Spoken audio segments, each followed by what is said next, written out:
Ayan, hello guys, no, magandang araw sa atin lahat, no. At kumusta po tayo? Sana ay nasa mga mabuti ho tayo mga kalagayan, guys, ha? So this is Laking Davao once again and welcome back to my channel, guys.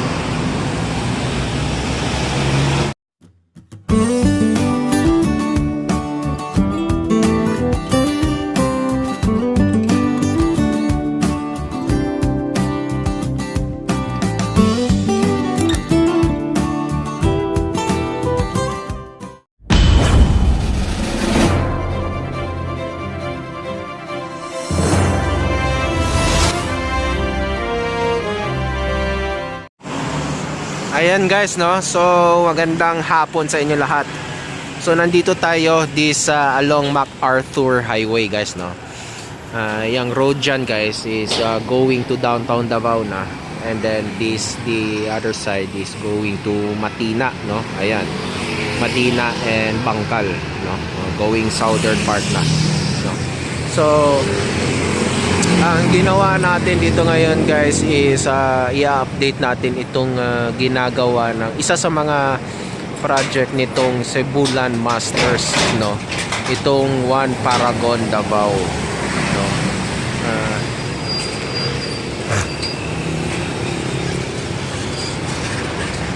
So ito yung isa sa mga project nila, guys, no. Actually merong request sa akin, no.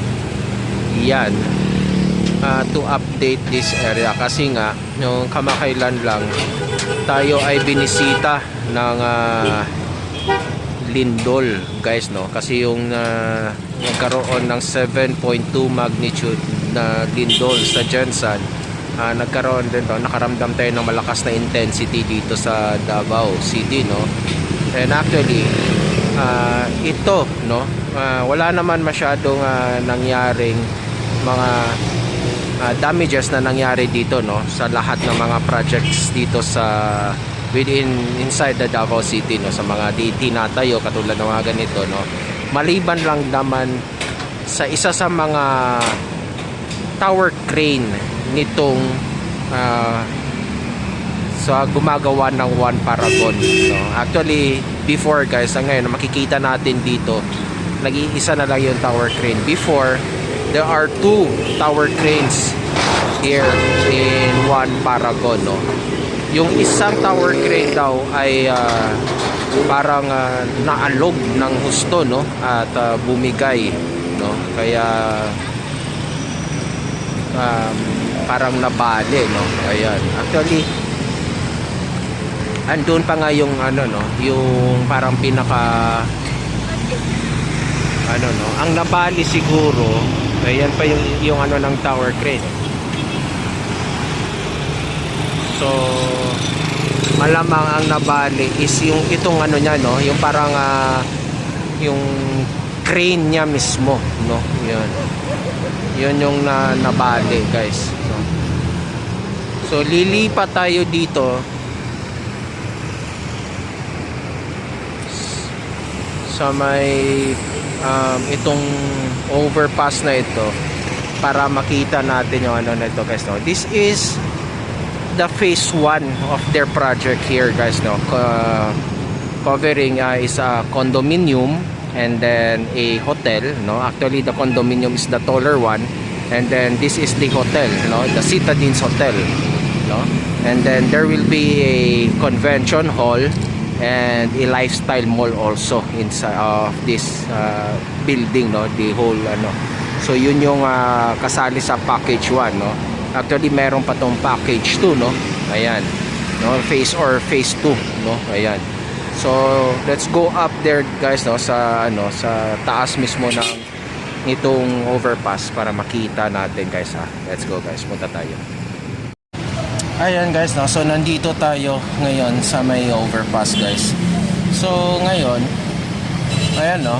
Ayan na yung tsura mismo nitong Actually 2 towers yan, guys, ha. Ayan. 2 towers. This is a different tower. I think this is an 18-story Citadines Hotel, no. And then the other one is a 28-story residential condominium, no, ng One Paragon mismo. no. Ayan. Medyo mataas siya guys, no. Kung papansinin natin sa ibang mga 28 stories na katulad sila, especially in Bahada area, kasi doon medyo marami-rami doon ng mga 28 stories, no, 26 to 28 stories. Pero hindi siya ganoon kasing taas nitong One Paragon. You know why? Kasi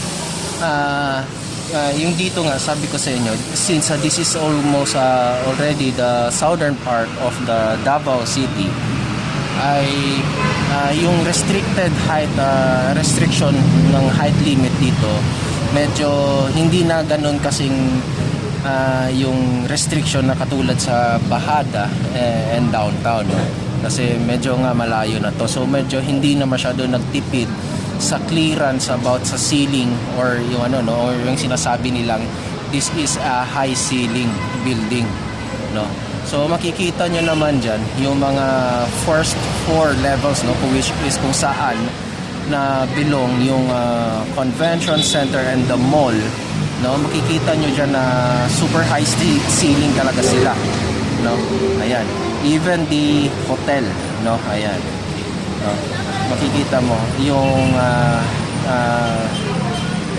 difference and the clearance on every floor, no, between floors guys, no.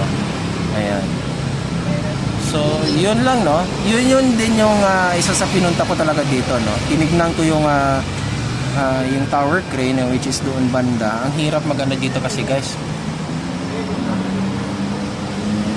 ayan, no. Wala namang damage, no? Wala akong nakikitang damage, at saka according sa contractor din, no? Yung sa gumagawa nito, wala naman silang inano, maliban lang talaga doon sa tower crane na bumagsak, no? There's no very parang malaking damage na nangyari. It's just a slight one, no? So manageable, ano, ayan. So the building itself still, no, walang nakitang mga cracks dyan or what, no. So matibay din, no, ang pagkakagawa. Ayan guys, no. So yun nga sinasabi ko guys, no, that this is only the phase 1 of the One Paragon, no, guys, kasi meron pa tong phase 2, no, which is will be located medyo further doon, no. Ayan, nandoon banda, no. Kung makikita nyo dyan sa picture na yan, no.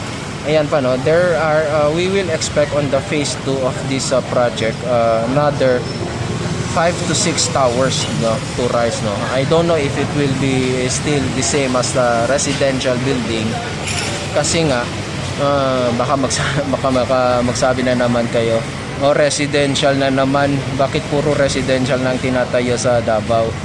Yun ko kasi talaga ang in demand dito, no. At saka ika nga sa mga sales agent, sa mga nag-ahente ng mga ano, it's like they are selling hot cakes only, no. Parang ganun lang kadali, no. Ang bilis nga dito nga ikaw makakita ng from launching date, no, it will just took you pinakamatagal na, no, 2 weeks to, no, na almost sold out na kagad ang iyong ang tower, no, isang tower, no.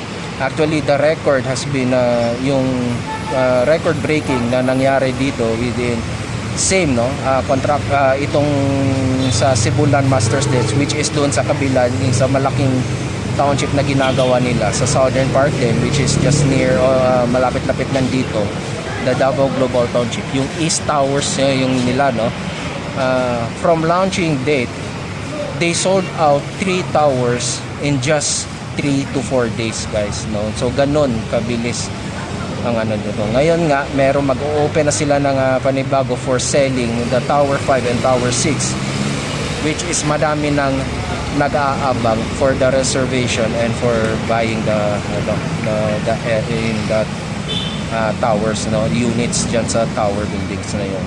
So yun yung update dito. Actually ito guys, no, parang ang turnover nito is next year din, no.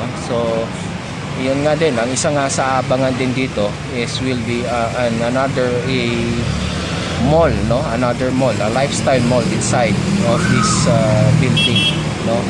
With the convention center. So lipat tayo doon bandang area sa malapit-lapit guys ha. Ayan guys, no? So nandito tayo. Before guys, ito kasing area dito, itong nakikita nyo, it is a parang ano na no, na abandon na. I thought before, I really parang ang pagkakaalam ko, ito yata no ang magiging phase 2 ng project, part sa phase 2 ng project nitong One Paragon. But we can see it there sa ano nila, yung shadow buildings dyan, no, yan, no, makikita mo is just dito, no, sa may parang bandang sa side ng nitong condo, no, itong residential building, no, banda doon na part, no. Okay. Baka kasi alam ko kasi malaki pa yung area nito sa likod nito guys no. No, malaki pa yung area nito, malapad pa yan dyan, no, sa likod nito. They say nga, no, sabi nga nila parang aabot yan parang doon sa may parang malapit na sa may ano ng Ateneo de Davao, no?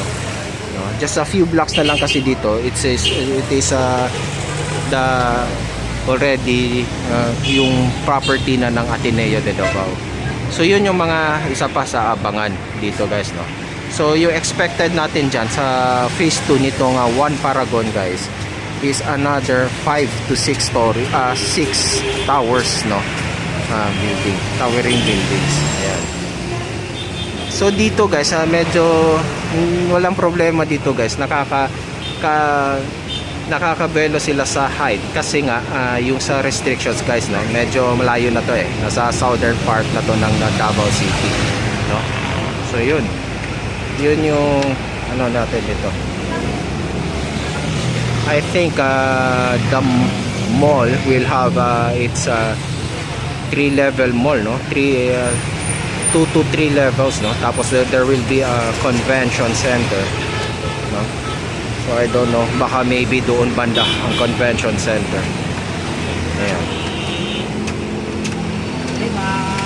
Yun yung ano dito sa One Paragon, no? So this is the Citadines Hotel and the One Paragon residence yata, no? Ayan. So that's it guys, no. That's our update for this project guys, no. So awa ng Diyos walang nasaktan na tao dito yung sa nangyaring pagyanig, no. Ayan. Kailangan pa naman sana yung tower crane here kasi since they are now starting to paint, no, the building, no. They are already starting to make the primer, no. Ayan. So that is now one of the cause of the delay. So I think although meron pa naman isang tower crane pa dito na nakatayo that it can serve doon na area, no. Pero ayan, it's different kung dalawa sila, no, medyo mabilis. Actually mabilis nga yung pagkakatrabaho nito guys, no. Ayan. Ayan. So next year ang expected of turnovers and ano nito at saka yung opening sa public. Okay guys, so that's it. Please like and share this video guys ha.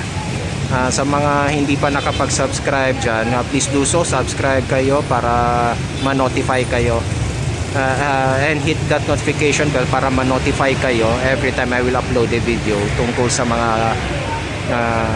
ganap dito sa Metro Davao, no? Ayan. So sa aking paalala guys mag-iingat tayo sa ating mga pang-araw-araw na mga ginagawa dahil yung mga mahal natin sa buhay ay nag-aabang yan sa atin hanggang tayo ay makauwi ng matiwasay. Okay? So ayan, katulad ngayon it's rush hour na, no? Ayan. So ingat-ingat lahat sa pag-uwi, no, sa mga nagmamaneho dyan. Ingat-ingat, no? Lagi niyong tatandaan yan, yung mga mahal natin sa buhay, naabangan tayo yan. Okay? So, thank you so much guys. God bless us all and adios.